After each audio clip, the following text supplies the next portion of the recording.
What's up, guys? Thanks for tuning in with us this week. Here's Kristen with week 3 on our series about the life of Joseph called What to Do When You Don't Know What to Do. So one thing you need to know about me is that I'm a really bad decision maker. I overthink and I get paralyzed in the face of too many decisions or when I've already made a choice and then plans change. And this gets even worse when it's a decision that involves a moral issue. Like when there's clearly a right and a wrong thing to do, but it's kind of hard to decide. I think a lot of us are put into positions like this a lot. Knowing what to do isn't always clear in the moment, even when it becomes clear later. So let me give you an example. When I was signing up for the gym that I go to, I was trying to decide between the basic plan and the middle ground plan. And the middle ground plan came with more classes and more perks, but it cost more. And the employee that I was talking to and who was helping me sign up told me that I should just pay for the basic plan, but still take the classes that only come with the other plan, because no one actually cares what plan you have, and they won't check it when you go to those classes. So here I am in the middle of this situation where I'm trying to make this decision, and this employee at the gym that I'm trying to sign up for literally tells me that I should make the wrong choice. And so in that moment, because I'm trying to save a few bucks, there's this war in my head. Should I do what I know is right, or should I do the thing that's wrong because I get something good out of it? So this is week 3 of our series, What to Do When You Don't Know What to Do. And today, we're going to talk about this idea of what to do when the right and wrong choice are kind of hard to decide between. So in the example that I gave about the gym, the right and wrong choice for me was pretty clear, but I think that's not always the case. Sometimes the lines get a little more blurry. So for example, if you're dating someone and you're texting someone else a lot, it's not technically cheating, right? But what if you're texting them every night at 2 a.m.? I mean, it's not wrong, or is it? Or if something is really bothering you about your friend and you're trying to decide, should I confront them, should I not? If I do, will I just look like a jerk? Is this my issue or their issue? What do I do? See what I mean? Things can get blurry really fast when it comes to right and wrong. But even when we're confused and the right thing isn't clear in the moment, we can usually identify what was right and what was wrong later. But the hard part is choosing the right thing in the moment, even when we know it's going to cost us something. You know the right thing is to be honest with your parents, but if you're honest with them, you're probably going to lose your phone, maybe forever. You know the right thing isn't to be in that relationship anymore, but if you break up, you'll be alone and single. So often, what's right can be really complicated, to say the least. So with all that in mind, let's come back to the life of Joseph. To refresh your memory, Joseph is this guy who had 11 brothers, and he's his dad's favorite, and he rubs that in his brothers' faces a lot, and then he literally gets sold into slavery by his brothers because they're so mad at him. Things escalate really quickly in this story. So let's pick up with the story this week. Joseph gets to Egypt, and he ends up working for this guy Potiphar, who is one of the officials in Egypt, and he works for Pharaoh, who is the king over all of Egypt. So as you can imagine, Joseph's job is pretty stressful.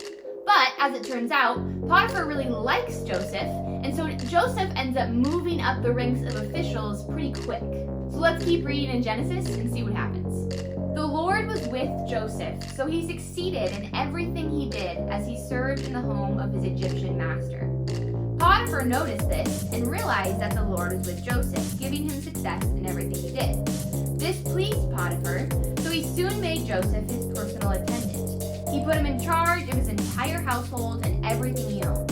From the day Joseph was put in charge of his master's house and property, the Lord began to bless Potiphar's household for Joseph's sake. All his household affairs ran smoothly, and his crops and livestock flourished. So Potiphar gave Joseph complete administrative responsibility over everything he owned. With Joseph there, he didn't worry about anything, except what kind of food to eat. So for a guy who was sold into slavery, things aren't going so bad for Joseph. And on the flip side, things aren't going so bad for Potiphar because Joseph is making his household thrive. But there's a very weird turn that's about to happen. Let's find out what it says. Joseph was a very handsome and well-built young man, and Potiphar's wife soon began to look at him lustfully. "Come and sleep with me," she demanded. Okay, so here we have the hard and kind of strange decision that Joseph is faced with. See, Joseph was obligated to do anything that Potiphar told him to do, and by extension, he was also obligated to do whatever Potiphar's wife told him to do. So, if he refuses her command, she could kick him out of the household, she could fire him, he'd be put back into a place of slavery that's way less luxurious than where he's at right now. But if he does what she commands, we can all imagine how Potiphar would feel about that. So, what does Joseph do when he doesn't know what to do? But Joseph refused. "Look," he told her, "my master trusts me with everything in his entire household. No one here has more authority than I do. He has held back nothing from me except you, because you are his wife. How could I do such a wicked thing? It would be a great sin against God." She kept putting pressure on Joseph day after day, but he refused to sleep with her, and he kept out of her way as much as possible. So here we have Joseph's decision. Because he respects Potiphar, but more than that, because he respects God, Joseph does what's right. He chooses the right thing even in the midst of the challenging, complicated, and pretty confusing situation that he's put in. So if Joseph's life was a Disney movie, and Joseph was Prince Charming, then you would think that because he made the right choice, he would live happily ever after. But that's not the reality of what happens to Joseph. Instead, Potiphar's wife actually falsely accuses Joseph of forcing her to sleep with him outside her consent. And Potiphar believes her. So because of that, Joseph gets fired from his job and he gets thrown into prison. This isn't exactly the happy ending that you would think would follow from making the right choice. But that's just the thing. Joseph didn't make the right choice because he would get something out of it. He made the right choice and he trusted God with the outcome. Guys, Joseph had integrity. What this means is that he did what was right regardless of the outcome or who was around when he did it. So let's bring this back around to the 21st century. Like Joseph, we don't get to choose how things will end up for us, but we do get to choose the kind of person that we're going to be. So Joseph's situation was pretty extreme, but the reality is we all find ourselves in situations where we have to choose between right and wrong, like on a daily basis. So when we get into those places, the challenge is to choose to be a person of integrity. So as we wrap up, here's a challenge.